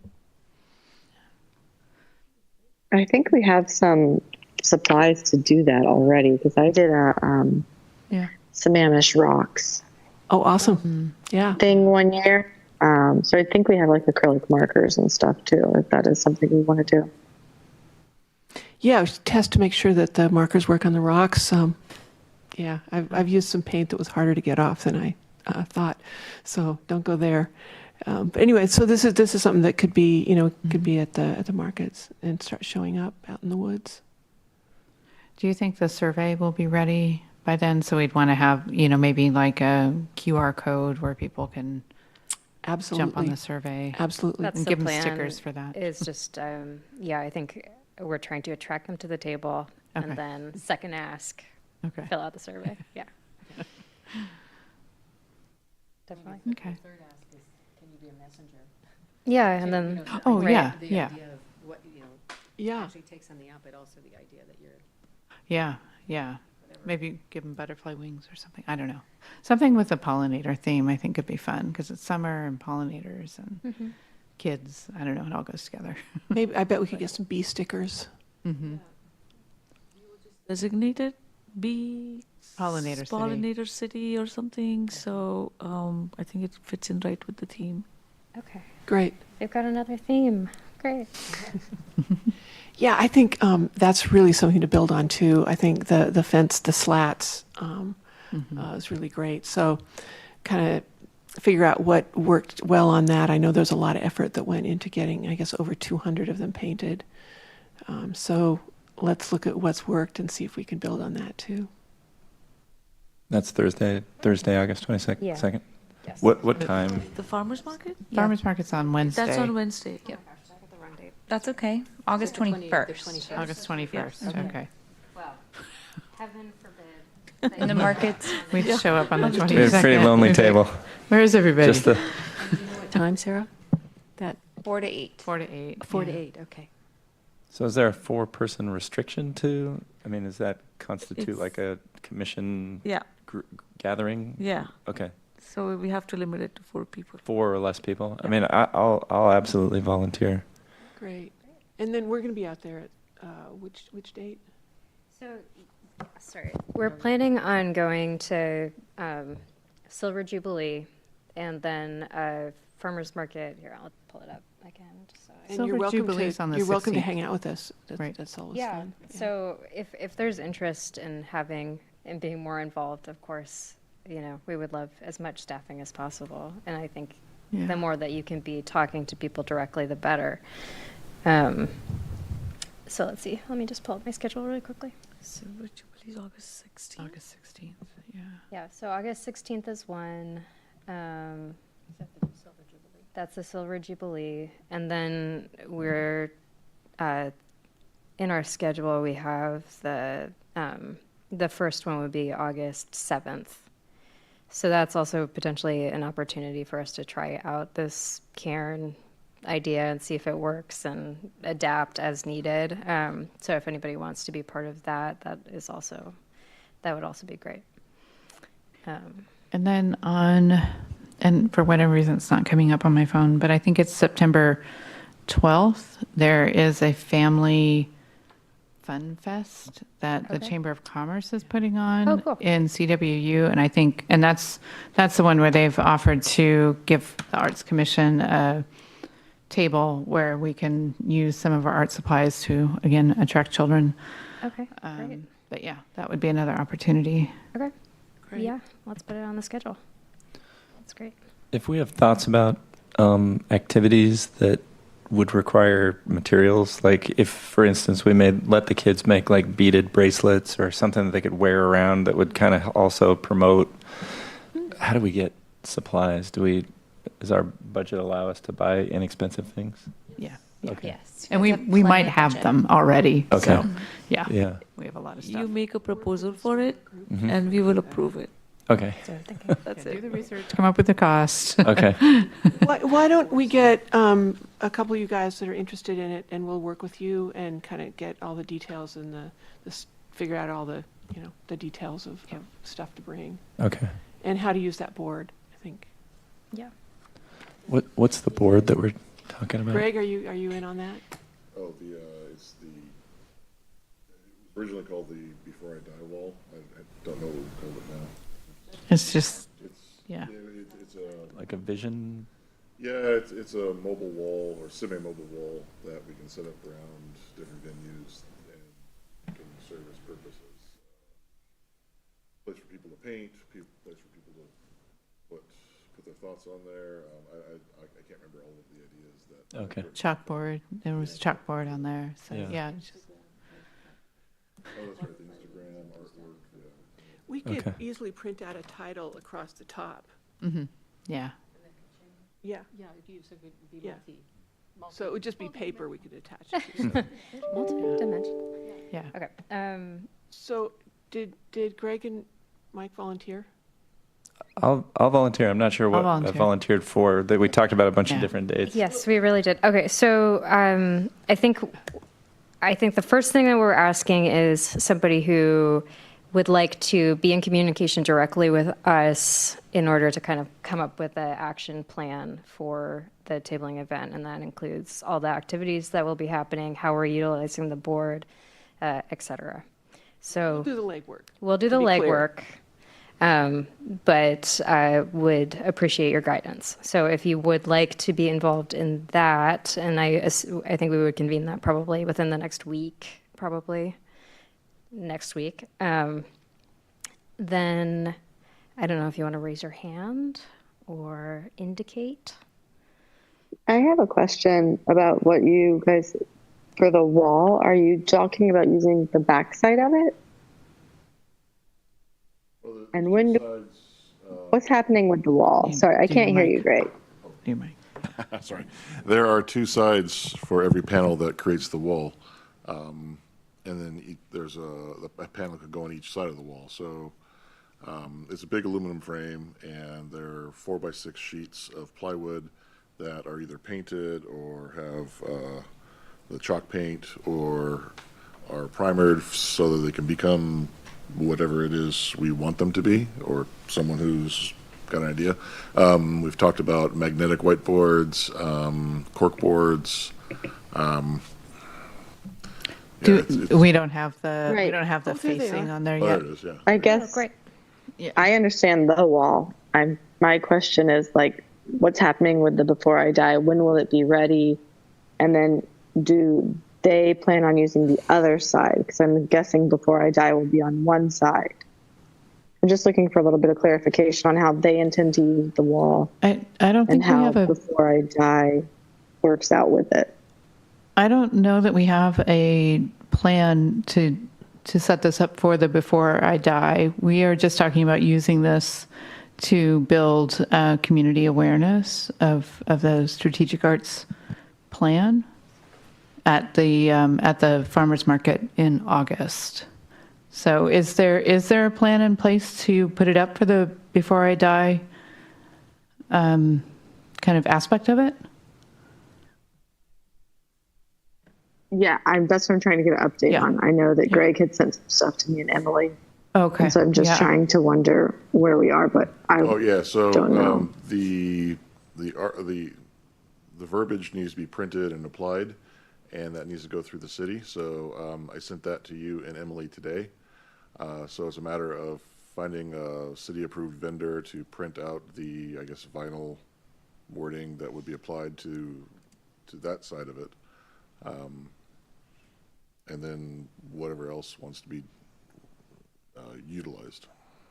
That's the one driving idea so far. So if there are other ideas, it's the wall is ready for being used that way. Yeah, I can send the stencil out for printing tomorrow. I think it's up to the commission to come up with a plan of where they want the wall. If we're going to do one side of it Before I Die, where and when they want to use it, and we'll make sure it gets put out. But for the 3 tabling events, if we'd like to make it available for that, we easily just put on a new clean face. We can interchange the surface, if that makes sense.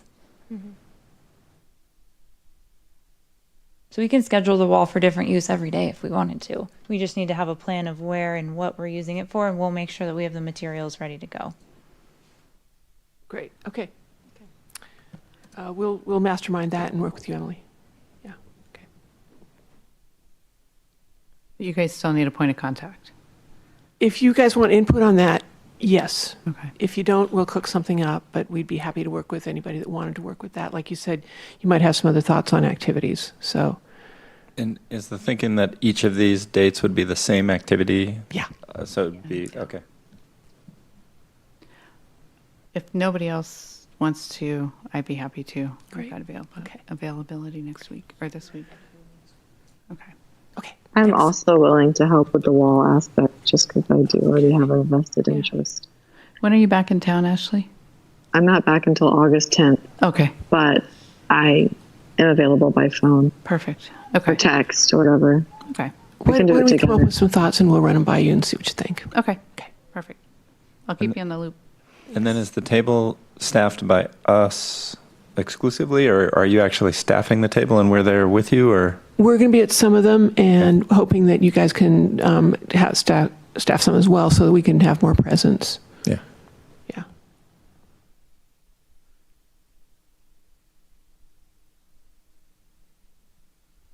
I think this would be a good one to have to have it laid out structurally again, so you can sort of see the plan happen and then assess it. And there, since it's going to be sequenced, you could do some tweaking, which would be really great, to really kind of refine and see how it's connecting, impacting. Yeah. And since the farmers market and Silver Jubilee are so close together, I think those are going to be very similar audiences. Maybe we want to do something a little bit different so they don't just go, it's that same old thing again. I don't Okay. know. Maybe. I mean, we could consider. Sorry, we could consider moving this one on August 7th to a little bit later if you wanted a little bit more time to think through a strategy. And then focus on maybe the one that you had pointed out, the Family Fun Fest on the September 12th, if that feels like a better approach. Or if that's something that you're planning on being in attendance at anyway. Yeah. I think I will be there. I guess I'm confused. Okay, put your name on the sticky. Sorry, and I did not even log into the Miro board. Oh, but- no, no worries. I've got a sign up here too, but I'm just. So we're so- also talking about an August 7th farmer's Yeah, market? so the ones that we had on our schedule were August 7th, August 16th for the Silver Jubilee, and then August 21st, which would be one that would be primarily staffed by Planning Commission. But I guess what I'm suggesting is perhaps, given the fact that you're already probably going to be present or have been asked to be present at the 12th, that maybe instead of doing the 7th, we aim for the 12th instead. Yeah, the 7th feels kind of close. It does. Yeah. It seems to be coming up. Okay. Oh, boy. Okay. Oop, that didn't work. So is the 12th out? So the 12th is the September 12th. yeah, the 12th of September. September, yeah. So we're moving forward to September. Yeah. Yeah, apologies. So 9/12/2024 Family Fun Fest Okay. at Central Washington University. That's what I heard. Yeah, and I might have the wrong Okay. date. I could, Well, we can follow up about that. That's a would you little look it up? Because I couldn't find it in my sent email, so I'm not sure what happened to it. September 21st. 21st, From okay. 2:30 to 6 p.m.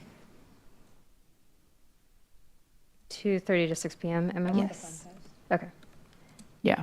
Okay, so Great. Okay, so we're not doing August 7th? Scratch that one? Just I think confirming? That's Okay. what we're saying. Have you already? No, that's moved totally that fine. I forward? just want to Okay. make sure I don't Yeah, drop the ball on it. that's perfect. Okay. Is the Fun Fest is all kids activities? Or is that Family. family activities? Yeah. Is it going to be hard to Enormous. compete? Are there going to be some like, I don't are the know. kids going to be distracted by all the wild and cool? I don't know. I mean, Okay. I mean, by that point, I'm we'll not have sure. refined so much that will be the Yeah. most exciting Will be thing the there. stars Well, of the yeah, show. and the only criteria for that one is whatever we offered to the kids was just something that was for free for them to do. So, and like I said, I'm just motivated to move through these art supplies that we bought last year. So that's another possibility Yeah. that we can talk about. Okay. So maybe I would love to get people's names for these different events. So would love to know your availability either for the 10th of August, or sorry, the 16th of August, Silver Jubilee, August 21st for a primarily commission-run tabling event, or the 21st of September. I'll volunteer for the 16th All right. Thank you, for Mike. starters. Wonderful. Fridays and Mondays tend to be available. my better days for afternoons. Sorry, Ashley, which day? are No, you- you're okay. I'm available both, so just let me know. Okay. So for the 16th and the 21st of August, sorry. Of August, yeah. Okay, great. Thank you so much. Hmm. Okay. 4 to 8. Is that the case for the Silver Jubilee as well? Silver Jubilee is 5 to 9. 5 to 9. All right. And that one will have the big stage, so strategically put you guys somewhere you can have a conversation where it's not too loud. That's wonderful. And I assume that the more people we can get to sign up to, you can do shifts. So that it's Yeah. not that You entire can time. put me for the 21st, both 21st, August and September 21st. Wonderful.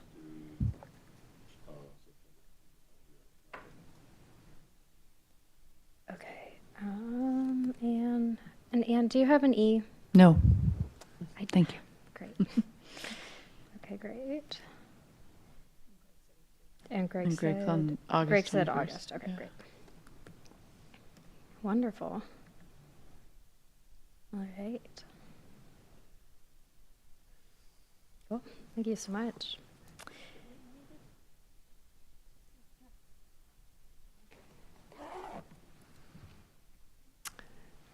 I need help on September 21st if anybody's still thinking. It'd be nice. Okay, I might be able to come to that one too. so. Well, yeah, we can. Yeah, stuff we'll that. fill in. Don't worry. I'm trying to get the youth board in. That would be Support, great. yeah. Yeah. That would be wonderful. Not the farmer's market. Oh, Oh, yeah. No, I'm not 100% up to speed. Family Fun Fest. Sorry. Is the time wrong? Oh my gosh. Okay. Wait, the time is wrong for which one? No, that's it's 2:30 family- to 6. Okay, Yeah, great. Okay. yeah. Great.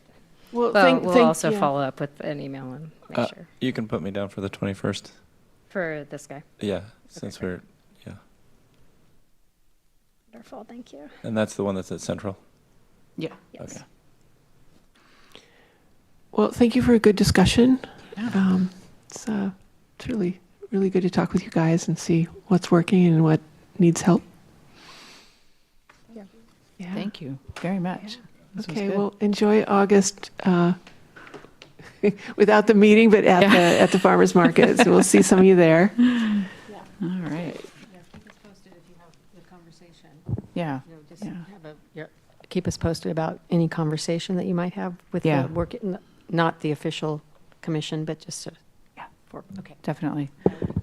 Definitely. And other conversations. I was at a reception here and different ideas kind of came up as I was talking to people. So I'll just keep track of that. Do we have access to Yes. this to add? Okay. Yeah, and I'll Can you send that or again? I'll pass it on to Emily. Okay. We'll figure Or out how however. to. Yeah. Because I mean, this is a resource for you as well, and I would love if there are things that you think of afterwards that you want to add. That would be amazing. Awesome. Happy to. Yeah, so if we can figure out a specific place, for you to put to go in individually if you've got an idea. Okay. Or any conversations that cross, that would be really great. So we just have a collector point. Okay. Okay, let's plan on Great. that. Yeah. Yeah. Great. If Mira's good, that'll be our. Barely works for me. And I can do a tutorial at any moment. Okay. All right. Sounds Okay. good. I think that's it. All right. So we just have to, yeah, nice to meet you. Budget?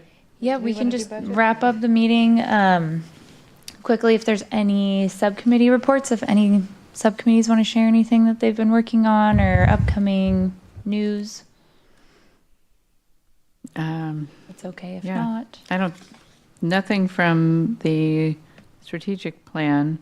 Anything from grants? That's nothing, no updates? Nobody's. Just heard drawing is continuing. The other grant recipients I have not heard from or got a mid-progress report. If someone from grants committee would like their emails to reach out and see how are they doing, if there's anything we could do to assist them, we want them to use their grant funding. So if they're having a hard time finding a venue or connecting dots with people, I can get that information to folks. Okay.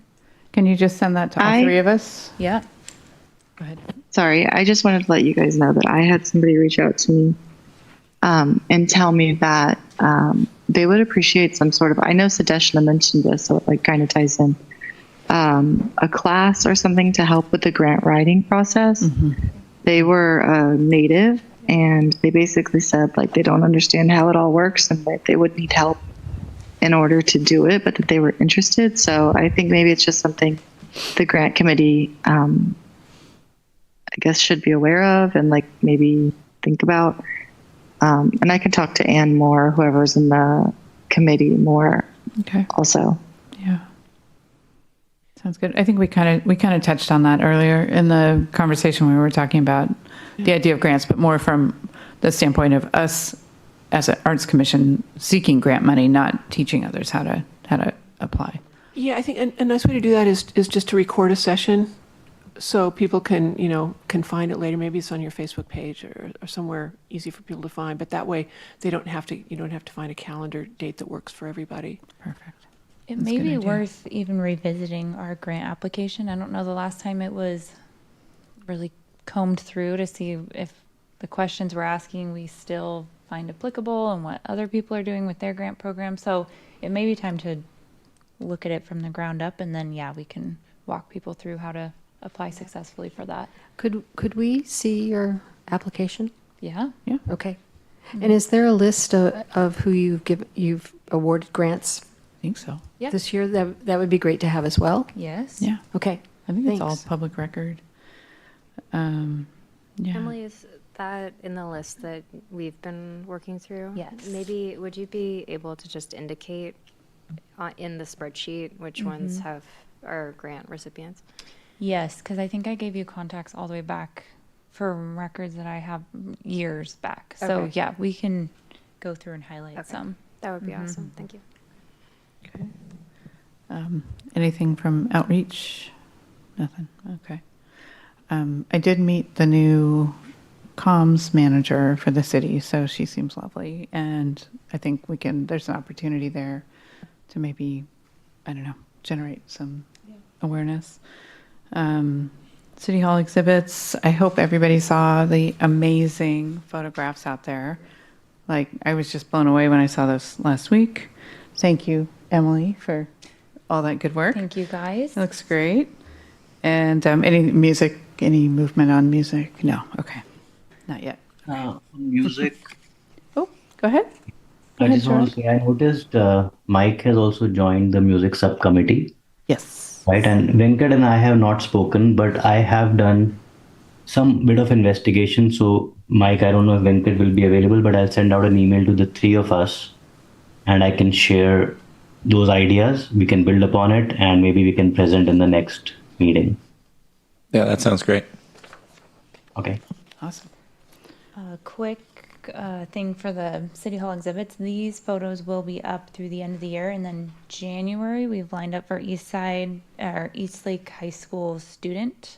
The students would like to show their art, so we can talk through how long we want to have that art up, and then we should probably start looking to line up the next batch here in not too long. Okay, but that gives us at least, we got a Yeah. few months. We got time. Okay. Yes. Mm-hmm. Okay. And then I guess the last topic is budget, and obviously the photos only cost $2,200. Correct. Yeah. Okay. We We got a little money left. We did good on those. Yeah, good job. Yeah, and then the KCLS partnership. Anything else that's pending that you know of, Emily, that's going to come through? Or are we pretty much up to date?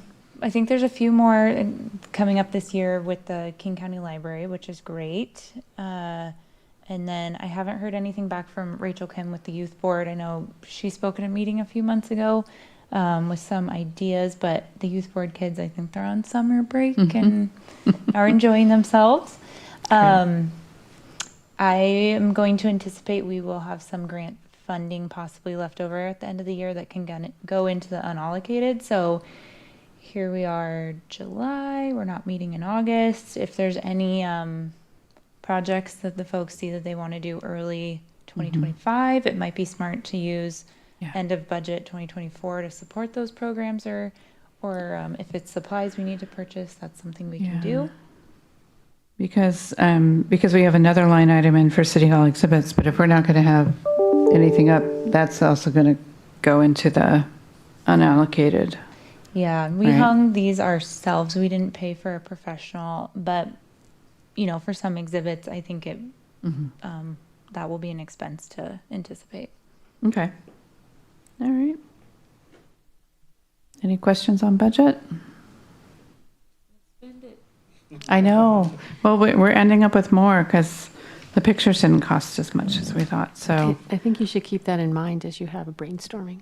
yeah, I agree. Okay. I think these are going to And be think like about something that you could, butterfly test. cookies and Yeah, I think all butterflies all over everywhere. Lots of butterflies. People are going to walk around with them all. I think it should be on our agenda item for September. Yeah, yeah, because we're running out of runway. Do you want We were in everyone this to situation last year. come with an idea? Is that Come with an idea in September. Come with 3 ideas in September for how to spend the rest of the budget. Post on Miro. and Post it on the Miro yeah, board, Start yeah. posting and then we can have another spot for Okay, that. does that sound good? Yeah. I mean, yeah, professional services, you guys could, I mean, you could have another concert in the park. You could do a Shakespeare in the park. You could do an arts and crafts day. You could hire someone like you guys used to do the Lego guy to come in and do stuff. So don't limit yourself. You have a budget. You have some resources. How much money will be left? Well, there's, let's see. So, I mean, it's, I don't know. At least 18,000. 15, 18. 18. Oh, okay. Thinking. Awesome. I know. So yeah, we gotta come up with some ideas. Anyhow, if you guys have ideas, please put them on the Miro board because we would welcome that. I think sometimes it's just Yeah. not sure what to do. Or if there's things, Targeted to be spent, but not necessarily be spent. No, it has to be spent. yep. Mm-hmm. But if there's So- things we can purchase to help support tabling events, you know, I know that the project has a budget and then Arts Commission has a budget. So, yeah, okay. They're on it. All right. So do I need to call the meeting to the? Wait, you could- before we I call the don't know. meeting to order, can we talk about the Before I Die wall? Because if we're not going to meet until September, if we're going to try to get this up, do we need to talk about when to have it out? Yes, Or is that something we can discuss offline? either or. You can do up to 4 people in an email and discuss it, or if you, I mean, we have a few minutes I mean, is it now. something we have to like have a vote on, or is it just something like we can decide on our own? You don't need to vote on it, no. Okay. All right, perfect. And I'll just reach out to you. I guess let me know if you're going to start moving forward with it tomorrow. I think it should be out as often as it can be, but that's just my preference. Yeah, I can get the stencils and everything ordered. As soon as we know where you want it out and for how long, we can get it moved there. And then we should probably think about how we want to tell people about it or how we want, like maybe each of us comes up and writes our own Before I Die statement, takes a picture, posts it on social media and, kind of to build a little momentum because I might be a little bit hesitant to just walk up to a wall and start writing on it. It feels, kind of like something I would have been told not to do at some point in my life. So. Is it possible to just leave it out all the time in the commons area? Yeah, it's So just that way- farmer's market. We have a few events, so we could pick a strategic place that it would probably be in front of the building, just so that it has a little bit of security aspect to it. But yeah, I mean, we could probably stick it out now through the 1st of October until the weather starts to shift. Sure, sounds perfect to me. And we have supplies for people to write on it and stuff? Mm-hmm. Fun. Okay. Nice. Okay. All right. Is that everything? I guess. What do I do? What do we say? Yep. I call the meeting. I adjourn. I adjourn the meeting at 8:28. Boom. We're done. Wonderful. All right.